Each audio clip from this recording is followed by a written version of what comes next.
Right. So, Mr. Osborne, what does your company do?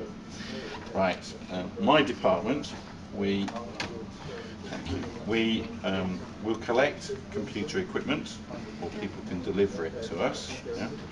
And the first thing we do is we look for data inside of the computers, the desktops, the laptops, the servers, and the most interesting one, for a famous soft drinks company that you know very well. We did 23,500 tapes for them of these, which is 7 tons of tapes. Right?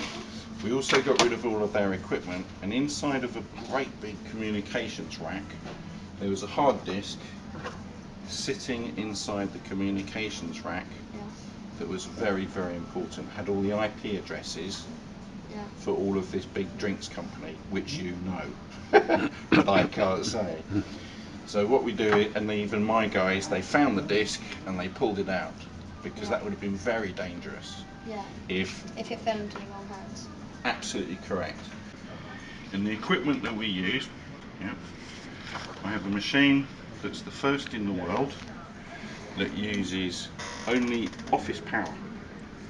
Right? So I could wheel it in here and plug it in there, and what it does, it will reduce a hard disk. Right? It goes into that machine and it comes out like that. Right? And it slices the disk. So there's a 17.5 ton pressure, and it cuts the disk, and we can program the machine to cut from 70 millimeters just down to 1. What's the first thing you do, like when you send an old computer, my old computer, to your plant? What's the first thing you know? So the first thing is we look for data. Like you just described. Correct. So we pull that out, and then we decide whether your instruction has told us whether to erase it or destroy it. Yes. If we can erase it, then we'll erase it, refurbish it, and we will resell it to make some money. Yeah. If it's to be destroyed, it's a different price for the end user. Yes. Right? Obviously more expensive, because you won't get a profit at the end. Absolutely spot on. And so what happens is, if the disk is destroyed and we do that, right, all of this material and all the old disks are sent away to a processing plant where they're melted, and then they come out as either blocks of aluminium, steel, and so all the components in here, right, one of the factories that we use, the aluminium of the casing, he makes a joke that it's then reused to make Audis. That's his joke. Right? All the circuit boards are melted and the copper comes off. Have you ever found like a really rare computer or something, and you thought, well, that's something a bit special, and you could get like a one-off price for it or something? Another splendid question. Because we've got the biggest hard disk repair workshop probably in Europe. Yeah. We also have in stock about 140,000 hard disks of all different shapes and sizes. 146,000. Yeah. So we'll fix a disk and it will be ready for resale. And amongst all of our 146,000, there were 12 very old ones. And the US military needed some special very old disks, and they scoured the earth looking for them, and the only company that had them was us. And our managing director sold the US military these very special hard drives, which were about 10 years old. Right? For a very, very high price, because no one else had them. So yes, we keep hold of old stuff. Going to the dump, I was on the BBC TV, right? And it was just before an article where the reporters in the BBC, they went to a tip in Essex, right?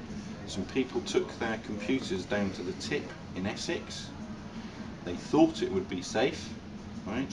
That it would all be processed correctly, as you and I have been discussing. Yeah. The next thing that happens is I was interviewed on the BBC, and it was all part of why get rid of data, securely. Yeah. I said because your data, your family's data, your mum and dad's data could all be revealed, right? And that wouldn't be good, not at all. And my data, my children's data, everyone's data could be revealed. Yeah.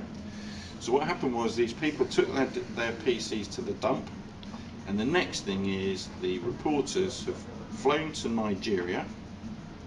They bought the discs from these computers that were left at a tip in Essex with all of the family's data for £15 a disc.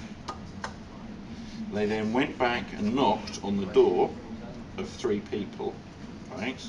And they said, I know your mortgage, what your name is, I know all your bank account details, I know how much you earn, what your children's names are, I know everything about your life. This is from one telly. On TV. One telly. That's Telly. 1 kilogram of lead that has been recycled from one 32-inch CRT telly.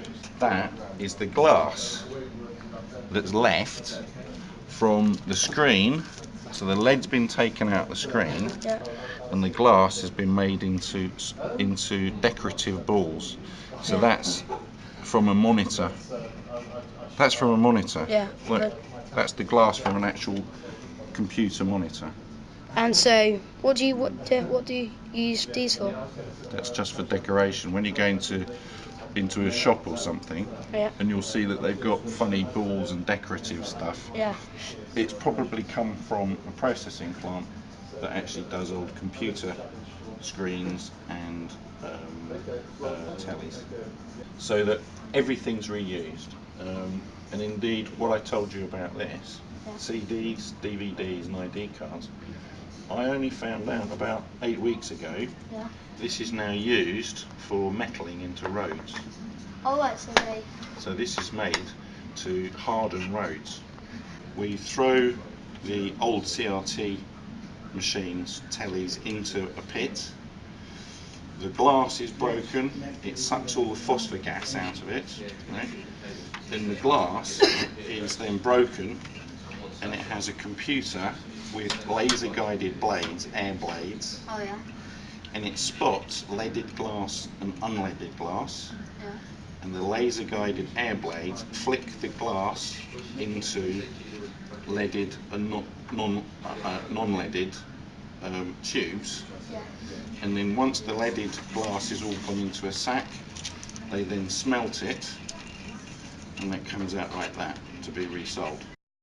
Okay, thank you for Mr. Osborne for a very informative interview. That was incredibly interesting, and it's great to know that there are people out there who will protect such important data. If it's of use to you, thank you for your interview, and I'd be delighted to process all of your school's equipment free of charge. Yeah, and you can be assured that it will be done correctly. Okay, thank you.